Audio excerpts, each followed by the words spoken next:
364 পৃষ্ঠায় আরেকজন বুজুর্গের কথা লিখছে ফাজালে আমলে। আমার খুব ভালো লাগে বইটা, গাড়িতে আজকেও আছে। মানে যখন একটু মানে কষ্টে থাকি, একটু দুঃখে থাকি, ভালো লাগে না, ফাজালে আমল পড়লে একটু হাসি হাসি ভাব আসে। কারণ কার্টুন তো দেখা যাবে না, বয়স তো অনেক হয়ে গেছে, হাসি সিনেমা তো দেখা যায় না, হুজুর হয়ে গেছি। এখন যদি একটু কিছু মানে জানতে একটু হাসবো, তাহলে ফাজালে আমল পড়ো, আনলিমিটেড হাসতে পারবেন। তো 364 পৃষ্ঠা লিখছে, একজন বুজুর্গ ছিল বাবা, এত বড় বুজুর্গ বাবা, এক অজুতে 12 দিন নামাজ রোজা করেছে। বুঝেননি মনে হয়, কথা বুঝলেন না? এক অজুতে 12 দিন নামাজ পড়েছে। চাচা কতদিন? 12 দিন। কত বড় বুজুর্গ দেখেছেন, টানা 12টা দিন।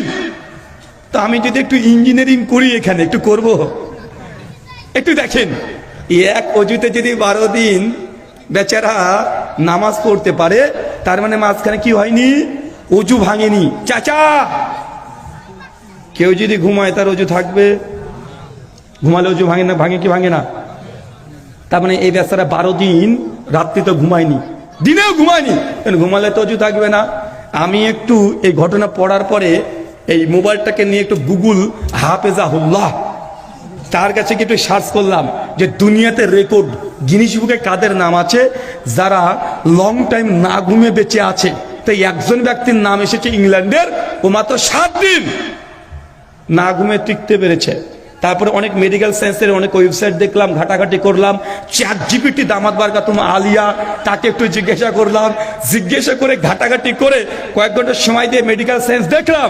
বিজ্ঞানীরা বলছে, সায়েন্স বলছে, যারা মনোবিজ্ঞানী শারীরিক মানে বায়োলজি নিয়ে পড়াশোনা করেছে তাদেরকে জিজ্ঞাসা করেন, একজন মানুষ 5 দিনের বেশি ও না ঘুমে টিকতে পারবে না, সর্বোচ্চ 7 দিন। 7 দিন পরে ওর মানুষ থাকবে না, ও পাগলা হয়ে যাবে। আমি তখন বুঝে নিলাম তোমার ওটা পীর না, ও পাগলা। ও পীর না, ও পাগল ছিল।